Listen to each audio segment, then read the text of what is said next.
Brown sugar, ইয়াবা tablet, Phensedyl, Eskuf, নেশা জাতীয় সিরাপ সহ সোনামুড়া থানা পুলিশ ও বিএসএফের যৌথ অভিযানে আটক নেশা কারবারি।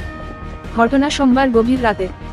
জানা যায় সোনামুড়া থানার ইন্সপেক্টর বিপ্লব দেববর্মা, এসআই জগবন্ধু দেববর্মা সহ সোনামুড়া থানার পুলিশ ও এনসিনগর বিওপি বিএসএফ জওয়ানরা গোপন খবরের ভিত্তিতে তামসাবাড়ি এলাকায় অভিযান চালিয়ে ৩৫০০ ইয়াবা ট্যাবলেট, ১৪ গ্রাম ব্রাউন সুগার ও ২৮ বোতল ফেনসিডিল ও এসকফ নেশা জাতীয় সিরাপ সহ নেশা কারবারি মুশফিকুর রহমানকে আটক করে সোনামুড়া থানায় নিয়ে আসে।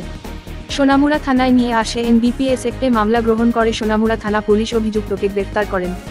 মঙ্গলবার দুপুরে অভিযুক্তকে সোনামুড়া আদালতে সোপর্দ করবে পুলিশ। সংবাদ মাধ্যমে বিস্তারিত জানান সোনামুড়া থানার ওসি জয়ন্ত দে। অ্যাকচুয়ালি আজকে রাত 9:30-10টার দিকে একটা ইনফরমেশন আসে বিএসএফ এনসিনগর বিওপি থেকে, এনসিনগর কোম্পানি কমান্ডার অজয় সাহেবের কাছ থেকে একটা ইনফরমেশন আসে যে কিছু কন্ট্রাব্যান্ড আইটেমস এক্সচেঞ্জ হবে। সেই অনুযায়ী ওনারাও আমাদেরকে পুলিশের স্টেট চেয়েছেন। অ্যাকর্ডিংলি আমাদের এখান থেকে ইন্সপেক্টর বিপ্লব দেববর্মা এবং সাব ইন্সপেক্টর জগবন্ধু দেববর্মার সঙ্গে স্টাফ নিয়ে বিএসএফের সঙ্গে জয়েন্ট অপারেশন করে এনসিনগরের একটি জায়গার সেই অপারেশনের সময় একটি লোক যখন এই কন্ট্রাব্যান্ড আইটেমস এক্সচেঞ্জ করছিল তখন ওকে ডিটেইন করা হয়।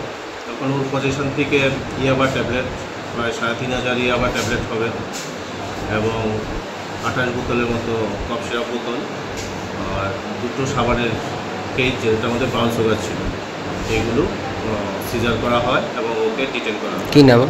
ওর নাম মুশফিকুর রহমান, ওর নাম আক্তার হোসেন।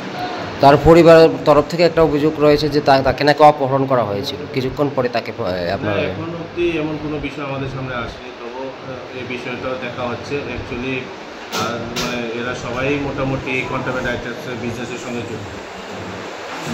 আপনারা গত কয়েকদিন আগে দেখতাম বড় ধরনের অভিযান করেছিল। গত কয়েকদিন আগে যে কেসটা আমরা করেছিলাম বা যেটা হয়েছে আমাদের এখানে, এদের রিলেটিভসের মধ্যেই পড়ে সবাই। তো এটুকু বোঝা যাচ্ছে যে এদের মোটামুটি ফ্যামিলি মেম্বার্স এই বিজনেসের সঙ্গে রিলেটেড। কালকে তাকে কোর্টে ওঠা হবে, আদালতে তোলা হবে কালকে তাকে। কালকে ওকে কোর্টে পাঠানো হবে।